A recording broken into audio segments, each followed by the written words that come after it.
اعوذ باللہ من الشیطان الرجیم بسم اللہ الرحمن الرحیم۔ سورۃ الواقعہ ابتدائی آیات ہیں، ابتدا ہو رہی ہے۔ مکہ میں نازل ہوئی یہ سورت اور اس میں 96 آیات ہیں۔ پارہ نمبر 27۔ بسم اللہ الرحمن الرحیم۔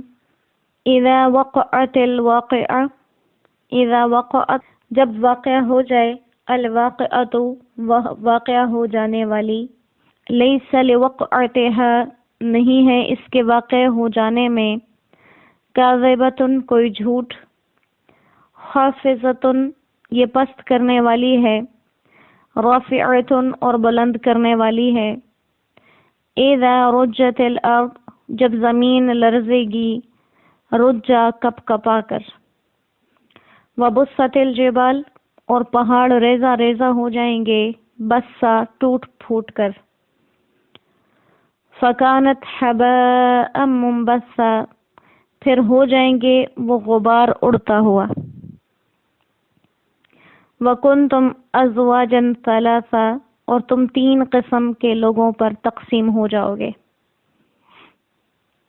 فاصحاب المیمنہ پھر دائیں ہاتھ والے، ما اصحاب المیمنہ کیا خوب ہیں دائیں ہاتھ والے، واصحاب المشأمہ بائیں ہاتھ والے، ما اصحاب المشأمہ کیا ہی برے ہیں بائیں ہاتھ والے،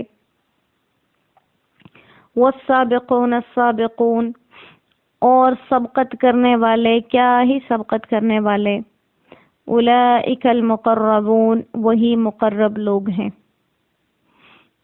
صدق اللہ العظیم۔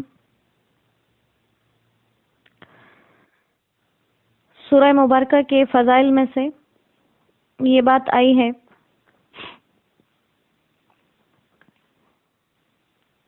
کہ حضرت عبداللہ ابن مسعود رضی اللہ تعالیٰ عنہ کی وفات کا وقت تھا۔ حضرت عثمان غنی رضی اللہ تعالیٰ عنہ تشریف لائے عیادت کے لیے، تو پوچھنے لگے ان سے کہ ما تشتکی آپ کو کیا تکلیف ہے؟ تو وہ کہنے لگے کہ مجھے اپنے گناہوں سے تکلیف ہے۔ پھر وہ پوچھنے لگے آپ کیا چاہتے ہیں؟ حضرت عبداللہ ابن مسعود رضی اللہ تعالیٰ عنہ نے عرض کی اپنے رب کی رحمت چاہتا ہوں۔ پھر حضرت عثمان غنی رضی اللہ تعالیٰ عنہ نے ان سے فرمایا کہ میں آپ کے لیے کسی طبیب کو، کسی علاج کرنے والے کو بلا دیتا ہوں۔ تو حضرت عبداللہ ابن مسعود رضی اللہ تعالیٰ عنہ نے بہت گہرا جملہ کہا کہ الطبیب امرضنی، اس طبیب نے ہی تو مجھے بیمار کیا ہے، وہ طبیب ہی مجھے بیمار کرنا چاہتا ہے۔ اللہ سبحانہ و تعالیٰ کی ذات عالی کی طرف اشارہ فرمایا۔ پھر اس کے بعد حضرت عثمان غنی فرمانے لگے کہ میں آپ کے لیے بیت المال سے کوئی عطیہ وغیرہ بھیج دوں؟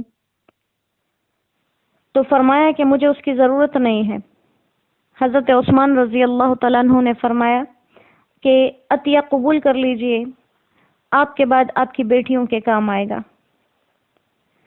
حضرت عبداللہ ابن مسعود رضی اللہ تعالیٰ عنہ فرمانے لگے کہ آپ کو میری لڑکیوں کے بارے میں کیا فکر ہے کہ فقر و فاقہ میں مبتلا ہو جائیں گی، مگر مجھے اس چیز کی فکر نہیں ہے، کیونکہ میں نے اپنی بیٹیوں کو یہ تلقین کی ہے کہ ہر رات سورہ واقعہ پڑھا کریں، کیونکہ میں نے آپ صلی اللہ علیہ وسلم سے سنا کہ جو شخص بھی ہر رات سورہ واقعہ پڑھے وہ کبھی فاقہ میں مبتلا نہیں ہوگا۔ تو سورہ واقعہ کو سورۃ الغنا بھی کہا جاتا ہے، لہٰذا اگر اس کو ہمیشہ پڑھنے کا معمول بنایا جائے تو فاقہ کی نوبت نہیں آئے گی۔ لیکن یہ بہت کم نصیبی ہے کہ اللہ کے کلام کو ہم صرف روزی روٹی کے لیے پڑھتے رہیں۔ اللہ کی رضا کے لیے پڑھیں، انشاءاللہ جو برکتیں ہیں وہ اللہ خود عطا فرما دیں گے۔ اذا وقعت الواقعہ، واقعہ قیامت کے ناموں میں سے ایک نام ہے، اور کہا جب وہ واقعہ وہ ہونے والی واقع ہو جائے، کیونکہ اس کے وقوع میں کوئی شک و شبہ کی گنجائش نہیں ہے۔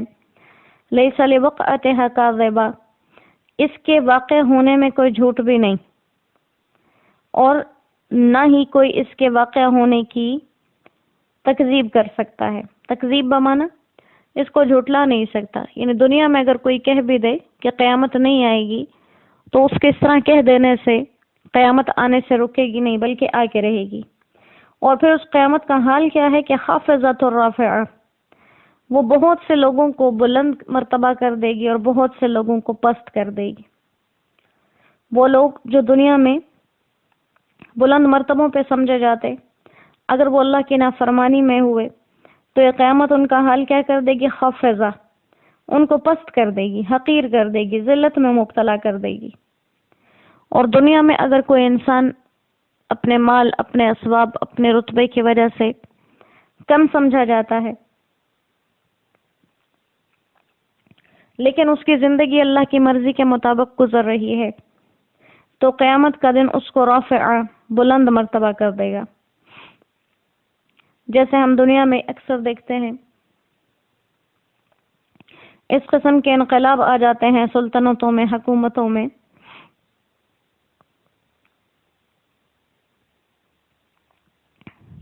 کہ اوپر کے درجے والے لوگ نچلے درجوں پہ آ جاتے ہیں اور نیچے درجوں والے لوگ اوپر کے درجوں پہ چلے جاتے ہیں، فقیر مالدار ہو جاتے ہیں اور مالدار فقیر ہو جاتے ہیں۔ اور کہا کہ یہ قیامت کا دن ایسا فیصلہ کن دن ہے کہ ہر انسان اپنے اپنے گروہ میں تقسیم ہو جائے گا۔ جیسے سورہ یاسین کے اندر بھی تھا کہ آواز لگائی جائے گی وَامْتَازُوا الْيَوْمَ أَيُّهَا الْمُجْرِمُونَ، تو سارے مجرم الگ ہو جائیں گے۔ تو یہاں بھی کہا وَكُنْتُمْ أَزْوَاجًا ثَلَاثًا، تم 3 طرح کے لوگوں میں تقسیم ہو جاؤ گے۔ ابن کثیر رحمہ اللہ فرماتے ہیں اپنی تفسیر کے اندر کہ قیامت کے دن تمام لوگ 3 گروہوں میں تقسیم ہو جائیں گے۔ ایک قوم عرش کے دائیں جانب ہوگی، اور یہ وہ لوگ ہیں جو حضرت آدم علیہ السلام کے دائیں جانب سے پیدا ہوئے، اور ان کے اعمال نامے ان کے دائیں ہاتھوں میں دیے جائیں گے، ان کو عرش کی دائیں جانب جمع کر دیا جائے گا۔ یہ سب جنتی لوگ ہیں۔ اللہم اجعلنا منہم، اے اللہ ہمیں بھی انہی لوگوں میں شمار کیجئے گا، انہی میں شمار کیجئے گا، انہی میں جگہ عطا فرمائیے گا۔ اور دوسری قوم عرش کے بائیں جانب ہوں گے، جو حضرت آدم علیہ السلام کے بائیں جانب سے پیدا ہوئے، ان کو اعمال نامے بھی بائیں ہاتھوں میں دیے جائیں گے، اور ان کو سب بائیں جانب جمع کیا جائے گا، اور یہ سب جہنمی ہیں۔ اللہ ہمارے حفاظت فرمائے۔ اور تیسری قسم کی جماعت سابقین کی جماعت ہوگی، جو اللہ کے عرش کے سامنے خصوصی مقامات پہ بیٹھے ہوئے ہوں گے، جن میں انبیاء ہوں گے، رسل ہوں گے، صدیقین، شہداء اور اولیاء اللہ شامل ہوں گے، اور ان کی تعداد کم ہوگی۔ تو کہا کہ یہی وہ لوگ ہیں جو قیامت کے دن اپنی تقسیم کے وقت الگ الگ ہو جائیں گے۔ دنیا کے اندر مجرم، نافرمان، فرمان بردار سب مل جل کے رہتے۔ قیامت کا دن ایسا نہیں ہے، یہ فیصلہ کن دن ہے، جزا کا دن ہے، سزا کا دن ہے۔ آج ہر بندہ اپنے کیے ہوئے اعمال کے مطابق الگ الگ گروہ میں تقسیم ہو جائے گا۔ اور کہا کہ ہر انسان کی موت کے وقت سے ہی اس کے آثار محسوس ہو جاتے ہیں انسان کو کہ وہ کس گروہ کے اندر ہے۔ جیسے بہت سی احادیث مبارکہ سے یہ مضمون ثابت ہوتا ہے کہ جب کسی انسان کی موت آتی ہے تو خود اس انسان کو محسوس ہو جاتا ہے کہ اب وہ دنیا سے کس حالت میں جا رہا ہے، کامیاب ہو کے جا رہا ہے یا ناکام ہو کے جا رہا ہے۔ پھر اس کے بعد قبر میں جا کے مزید حالات کھلیں گے۔ تو یہ جہاں سے موت کے وقت سے حالات شروع ہوئے، پھر وہیں سے حالات، اگر ایمان والے ہیں تو حالات آگے اچھے ہوتے جائیں گے، اور اگر حالات برے ہیں تو برے ہوتے جائیں گے۔ والسابقون السابقون، سبقت کرنے والے، کیا ہی بہترین لوگ ہیں وہ سبقت کرنے والے۔ حضرت عائشہ رضی اللہ تعالیٰ عنہ فرماتی ہیں کہ آپ صلی اللہ علیہ وسلم نے صحابہ کرام سے سوال کیا کہ کیا تم جانتے ہو کہ قیامت کے دن اللہ کے سائے کی طرف سبقت کرنے والے لوگ کون ہیں؟ تو صحابہ کرام رضوان اللہ علیہم اجمعین نے حسب معمول جواب دیا کہ اللہ اور اس کے رسول کو بہتر علم ہے۔ آپ صلی اللہ علیہ وسلم نے فرمایا یہ وہ لوگ ہیں جب ان کو حق کی طرف دعوت دی جائے اس کو قبول کریں، جب ان سے حق مانگا جائے تو حق کو ادا کریں، اور لوگوں کے معاملات میں ویسے ہی فیصلے کریں جیسے فیصلے وہ اپنے لیے پسند کرتے ہیں۔ بعض لوگوں نے کہا کہ سابقین سے مراد انبیاء ہیں، بعض نے فرمایا کہ جن لوگوں نے دونوں قبلوں کی طرف نماز پڑھی، یعنی بیت المقدس کی طرف بھی اور بیت اللہ کی طرف بھی، وہ سابقین ہیں۔ بعض لوگ کہتے ہیں کہ ہر امت کے سابقین موجود ہوتے ہیں۔ بعض لوگوں نے فرمایا کہ مسجد کی طرف وہ لوگ جو سب سے پہلے جاتے ہیں وہ سابقین ہیں۔ لیکن ان تمام اقوال میں کوئی تضاد نہیں ہے، کوئی اختلاف نہیں ہے۔ ہر بندہ جو نیکی کے کام میں سبقت کرے وہ سابقین میں آ سکتا ہے۔ جتنا بھی کوئی نیک اعمال کے اندر آگے بڑھے گا وہ آخرت میں سابقین کی جماعت میں سے ہو جائے گا، کیونکہ آخرت کی جزا عمل کے مناسب دی جائے گی۔ تو اسی لیے یہ بات کہی جاتی ہے کہ جو سابقین کا پرچہ ہے وہ تو تقریباً مکمل ہو چکا، کیونکہ ان میں انبیاء شامل ہوں گے، شہداء شامل ہوں گے، صدیقین شامل ہوں گے، اولیاء اللہ شامل ہوں گے، تو صحابہ کرام کی کثرت ان میں شامل ہے۔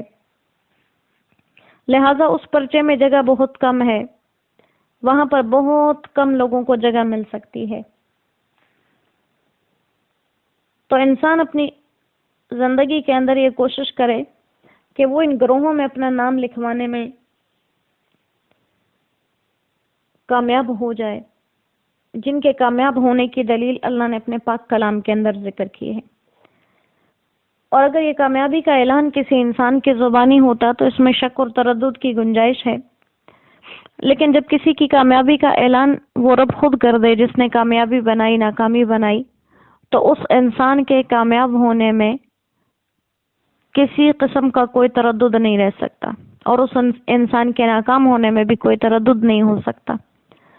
تو اللہ کریم محض اپنے فضل و کرم سے ہمیں اپنی زندگی کو اس طرز پہ گزارنے والا بنا دے جو ہمیں ان کامیاب لوگوں کی فہرست میں شامل کر دیں، اور اس کے لیے اللہ کریم نے ہمیں بہترین طریقے کے ساتھ اپنی اس کتاب کے اندر اپنے پیارے حبیب محمد مصطفیٰ صلی اللہ علیہ وسلم کے ذریعے سے، ان کے صحابہ کے ذریعے سے، احادیث کے ذخائر کے ذریعے سے ہمیں چن چن کے وہ سارے اعمال بتا دیے جو ہمیں اللہ تک لے کے جانے والے، جو ہمیں ان بہترین جماعتوں کے ساتھ شامل ہونے کی توفیق عطا فرمانے والے، وہ سارے اعمال اللہ نے ہمیں بتا دیے۔ اور اللہ خاص اپنے فضل و کرم سے وہ اعمال ہمیں کرنے کی بھی توفیق عطا فرما دیں، کیونکہ اس کی توفیق کے بغیر کوئی چیز اپنی جگہ سے نہیں ہل سکتی، کوئی انسان اپنے ارادوں کو تکمیل نہیں دے سکتا۔ ہم ارادے تو کر سکتے ہیں لیکن ان کو تکمیل کی شکل اللہ سبحانہ و تعالیٰ کی ذات عطا فرمائے گی۔ تو اللہ ہماری نیکیوں کے ارادوں کو مکمل کریں، ہمارے گناہوں کے ارادوں سے اللہ ہمیں باز رکھیں، اور جیسے اللہ نے ہمیں بن مانگے یہ ایمان عطا فرمایا، ایسے بن مانگے ہمیں ایمان کی سلامتی بھی عطا فرما دیں۔ انشاءاللہ جو لوگ قرآن کریم کی روزانہ تلاوت کرتے ہیں اللہ تعالیٰ اس کو بہترین طرز پہ قبول کر کے اس میں ترقیاں عطا فرمائے، اور جن لوگوں کو روزانہ قرآن کریم کی تلاوت کی عادت نہیں ہے وہ کوشش کریں اور اس کو اپنی زندگی کا حصہ بنائیں کہ ہم روزانہ کلام پاک کے سامنے حاضری لگانے والے بنیں اور اپنے رب کے سامنے اس کا پیارا کلام کھول کے اس کو پڑھنے والے بنیں۔ وما علینا الا البلاغ وآخر دعوانا ان الحمد للہ رب العالمین۔ السلام علیکم ورحمۃ اللہ وبرکاتہ۔